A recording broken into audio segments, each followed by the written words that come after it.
damos la bienvenida a Ernesto Sagaz, analista político, quien nos acompaña para hablar sobre este tema. Señor Sagaz, gracias por estar con nosotros. Bienvenidos. Gracias, buenas tardes. Buenas tardes. Se cumple un año, el presidente tenía prevista una celebración, sin embargo, vino este cierre de gobierno justamente tras el amago de los demócratas de que si no conseguía un acuerdo que beneficiara a los Dreamers, esto iba a suceder y la amenaza parece que se la cumplieron. ¿Cómo llega para el presidente este primer aniversario? Bueno, lo que sucedió anoche es emblemático de lo que ha sido el primer año de la presidencia de Trump, un año caótico, lleno de conflictos, que ha dividido no solo a la nación, sino ha dividido a su propio partido. Y creo que lo que sucedió anoche de que el gobierno de los Estados Unidos, el gobierno federal, cerró a la medianoche y hoy el gobierno federal prácticamente está detenido, es una metáfora de lo que ha sido la presidencia de Trump hasta ahora. Pero esto también le pasó al presidente Barack Obama. Trump sencillamente se ha dedicado a crear una lista de todo lo que Obama había hecho, criticarla durante la campaña y ahora revertir todas las medidas de Obama. Recordemos, por ejemplo, que en el caso de Obama el gobierno cerró, pero en ese momento los republicanos controlaban el Congreso. En este caso, Trump controla la Casa Blanca, los republicanos controlan ambas cámaras del Congreso y, sin embargo, el gobierno está cerrado. Ahora, para muchos analistas, la reforma fiscal aprobada durante este primer año del gobierno del presidente Donald Trump va a marcar un antes y un después en la economía tanto de los empresarios como de los trabajadores. ¿Es así? ¿De verdad tiene tantos beneficios esta reforma para el estadounidense común? Inmediatamente, los estadounidenses que ganan más de 50, 60 mil dólares al año, las familias que ganan más de eso, van a recibir un poco más de dinero, pero por supuesto esto viene con un costo. Todo esto significa que se van a recortar programas y eventualmente a largo plazo esta reforma fiscal va a vencer. O sea, este poco dinero que las personas ven en su cheque, que ven en su planilla de impuestos, se va a evaporar en unos 7 u 8 años. Solo se van a quedar los recortes tributarios para los que ganan más de 150 mil, 200 mil dólares. En otras palabras, son unas migajas a corto plazo y hay un impacto económico grave. Significa el recorte de varios programas y significa también menos recaudación de impuestos para el gobierno federal. ¿Y este capital económico le puede dar oxígeno político al presidente Donald Trump para comenzar a maniobrar, por ejemplo, en temas de migración con los demócratas, con los republicanos, o no le da para tanto? Situación muy difícil porque los cañones están apuntando hacia él una vez que el gobierno ha cerrado. Recordemos lo que pasó la vez anterior, la gente estaba muy molesta, iba a los parques nacionales, estaban cerrados, hay miles de empleados del gobierno federal que están sin trabajo y como le había dicho, él controla la Casa Blanca, su partido controla ambas cámaras del Congreso y sin embargo aún así el gobierno sigue cerrado. Esto a quien le da por supuesto un poder de acción es a los demócratas. Ahora los republicanos se ven obligados a reabrir el gobierno, a pasar alguna medida y para esto se van a tener que ver obligados a negociar con los demócratas, sobre todo en el Senado donde necesitan 60 votos. Ahora, el equipo web de NTN24 ha preparado la serie Trump, un año, 3 momentos para recordar algunos hitos de este controvertido primer aniversario de su gestión, el endurecimiento de las políticas migratorias, con el objetivo, según él, de proteger a los ciudadanos. Es uno de los puntos más álgidos. Es uno de ellos. Lo invito a que nos acompañe a ver este material.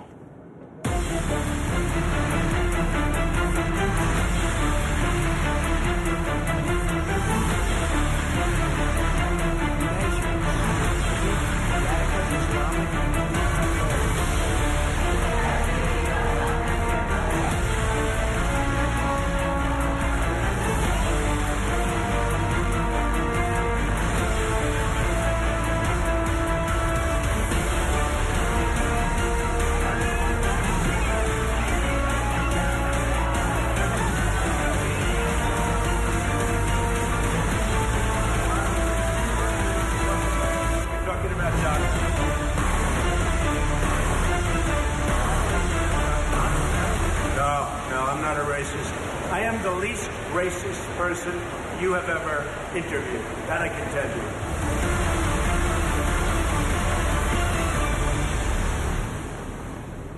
Señor Sagás, escuchábamos en este material algunos audios del presidente diciendo que es el menos racista, ¿es así?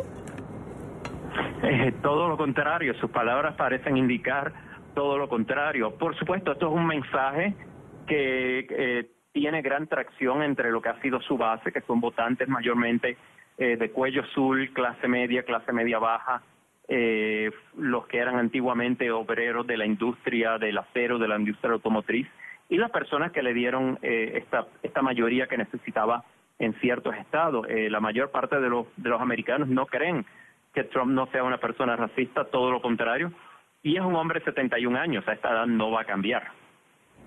¿Y qué pasa con el estadounidense promedio? Porque al parecer este discurso racista sí es muy sancionado por la comunidad internacional y por supuesto también al interior de su país, no solamente de la bancada demócrata, sino también de mucha gente. Pero también es cierto que ha sido, al parecer, un pretexto perfecto para que muchas de las personas que también tienen un pensamiento un tanto racista, discriminatorio, se sientan más cómodos y lo puedan decir sin mayor prejuicio ante la gente. Este discurso de Trump está ocasionando que haya una mayor confrontación entre la sociedad estadounidense.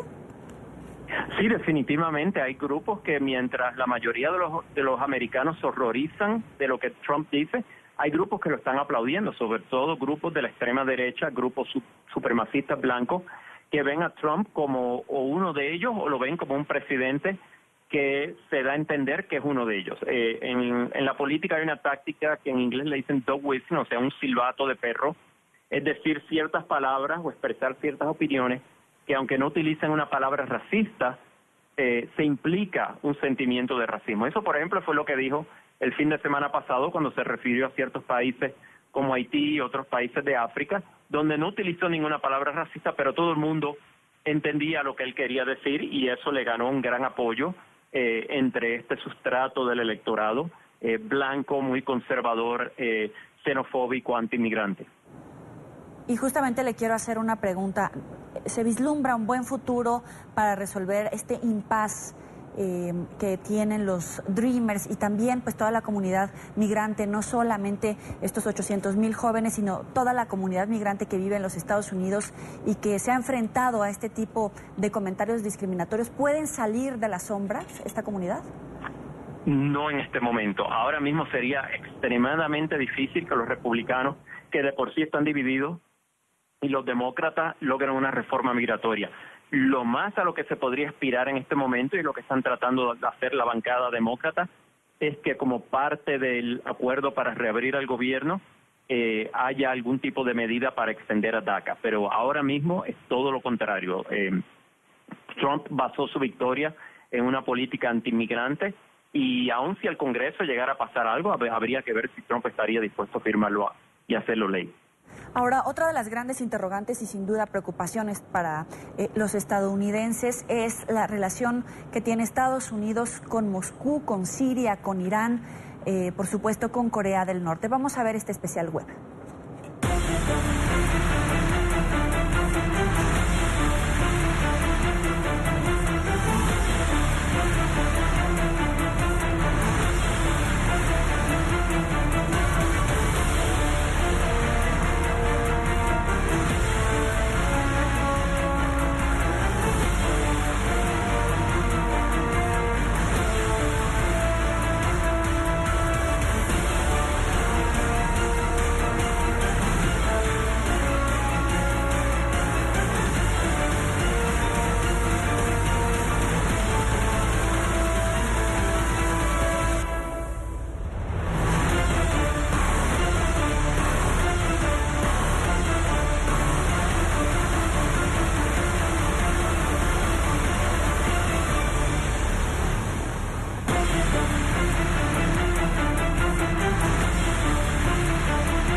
understand that while we desire...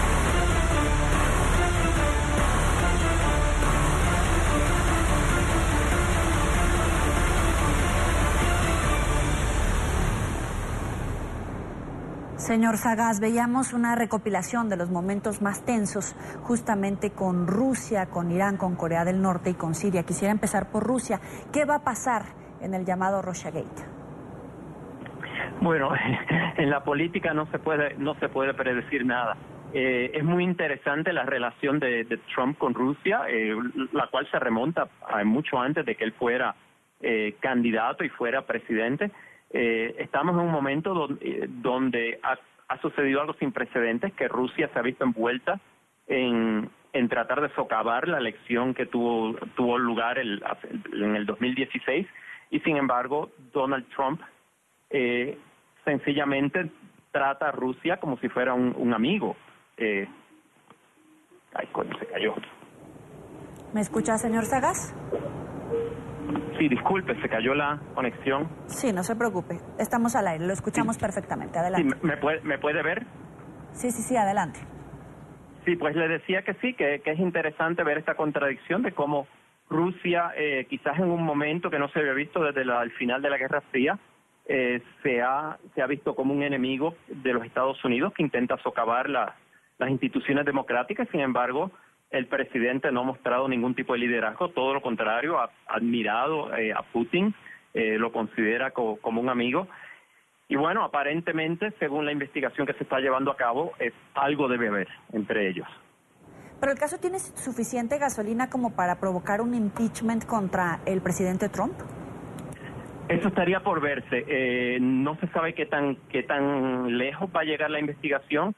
Lo último que se ha estado circulando es que está envolviendo a su hijo, a Donald Trump Jr., está envolviendo a su yerno, a Jared Kushner, así que está muy, muy cerca de la familia. No sé si llegará hasta la misma presidencia, pero, por ejemplo, una de las cosas que podría suceder es que él se viera obligado a renunciar. O sea, esto ni siquiera llegaría a un juicio hacia el presidente, que al ofrecérsele, por ejemplo, la libertad de su hijo, que no se le apliquen cargos o de su yerno, se vea obligado a renunciar. Pero de cualquier manera parece que está muy, muy cerca de la familia Trump.